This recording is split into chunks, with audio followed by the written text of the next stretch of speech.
Hi friends, I'm Scott Giles and welcome to Power Talk, my podcast here on Facebook Live and YouTube. I cover topics related to spirituality, hypno-coaching, and the hypnotic arts and sciences in general. If you'd like to know more about my professional work or sign up for my free e-newsletter, Power Lines, check out my website, which I'll tag at the end of this video.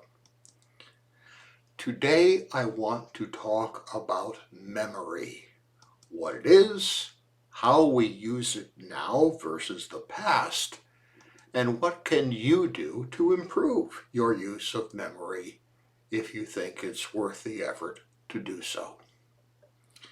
So let me start by asking the question, do you think your memory is failing? Are you worried about some sort of cognitive decline? Many people are.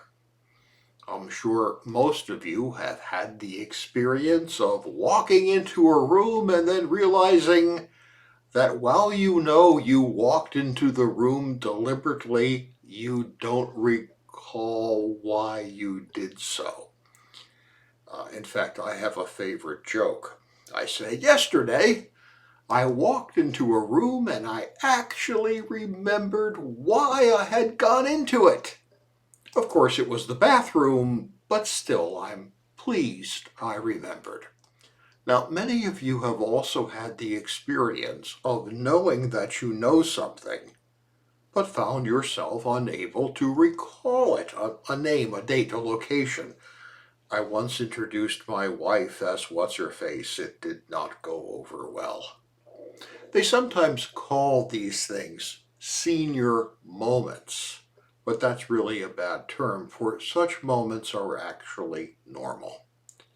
You know, when you get a new computer and the hard drive is mostly empty, the machine just zips along. But when the computer is a few years old and the drive is mostly full, it takes longer for things to load and be processed because the processor in the computer has to go through many more steps to search the bulk of data on the drive, and that takes longer.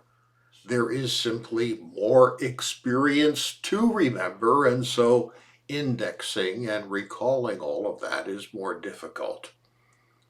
So your memory is probably not failing you, although if you seriously think it is, get yourself medically checked. But most of us have these senior moments or forget why we walked into a room, and we feel chagrined when we read about people who 100 years ago just seemed to be better at using their memory.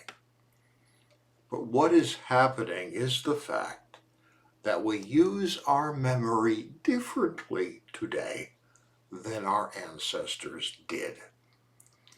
In the days before literacy was common, our ancestors relied on memory much more than we do today. They used it more, and so it worked better. But today, for good or ill, we increasingly rely on external reminders, and so our straight biological memory does not work as well as it used to.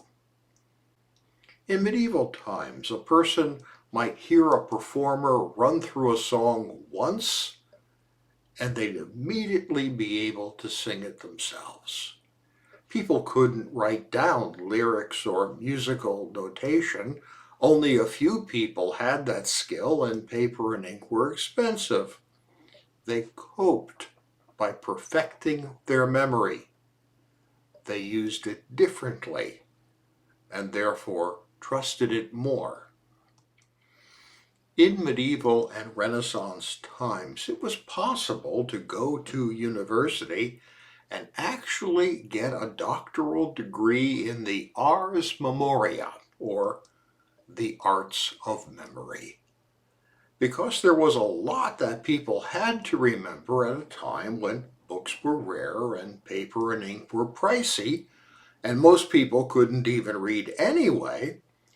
they develop systems to memorize a vast amount of information, and they call those systems artificial memory. As an example, one system was to use number pictures. For example, let's say 1 is run, 2 is zoo, 3 is key, and so on.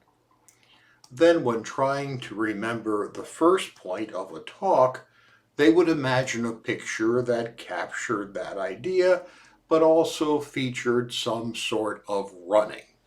The second point would feature an image of a zoo because 2 was zoo. As an example, if you were giving a talk about importing Greek wine and using British boats to ship it, you might imagine a cask of wine on someone's back as they were running. Then you might imagine a British freighter dry docked in the lion cage at a zoo. So 1 is run, 2 is zoo, wine, British ship, and that would remind you of what you wanted to say in your lecture or talk. Eventually, someone came up with the idea called a memory palace. This was an imagined building where you would picture in your mind striking things that were easy to remember, and when you had to recall something, you would associate a mental picture about it with a specific location in your memory palace anchored by that striking image. There would be an order of places and an order of things, and you would move through the rooms of your memory palace to get to the place where you had stored specific memories by having vivid pictures in your mind that were easy to recall. I personally learned this technique in college from my professor of ancient history. Thank you, Professor Gray, and I adopted it immediately. Now, it takes a couple of years of regular use before a memory palace really pays off, but now I've used mine for decades. So if, for example, I want to remember something about the Renaissance Fair, I'm a total geek for the Bristol Renaissance Fair, I would imagine myself entering the room in my memory palace where I associate memories related to Renaissance fairs. It happens to be a room filled with broken violins.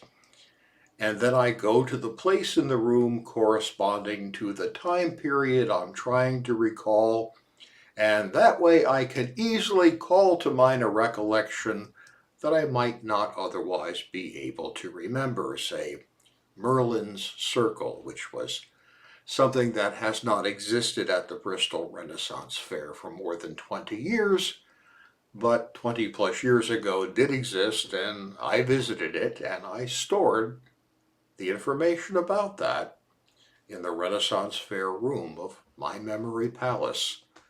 Now, my personal use of artificial memory has been a huge help to me over the decades and has made my scholarship much more effective. I do recommend it, although you must remember the downside. You have to put time into setting artificial memory up, and then it takes a couple of years of regular use before the benefits can be experienced. But then they quickly add up. So consider that. If you're curious about adopting such a tool in your own life, simply type Memory Palace into Google and you'll find much information about the method. And there are YouTube videos created by memory specialists who have added much to the technique in modern times. Check it out. You'll be amazed at how much information is out there, which is not surprising as artificial memory was used for centuries. Yet we have let this wealth of knowledge, the arts of memory, vanish. Only a few thousand people still study them, although once upon a time every educated person used them. What happened? Disruptive technology happened. First, ink and paper became cheaper, so more people could have them on hand, and it became easier to jot down ideas and reminders rather than to program them into artificial memory, especially when most people became literate. The second thing that happened was the invention of the printing press. When all books had to be copied out by hand, books were rare. At medieval universities, the professor had the book for the class and basically just read it to the students who made their own notes. Once the printing press was designed, books became easier to own. No one needed any longer to memorize the content of a book because you could afford to buy it and simply refer to it as needed. To my mind, the next major advance in the development was digital technology.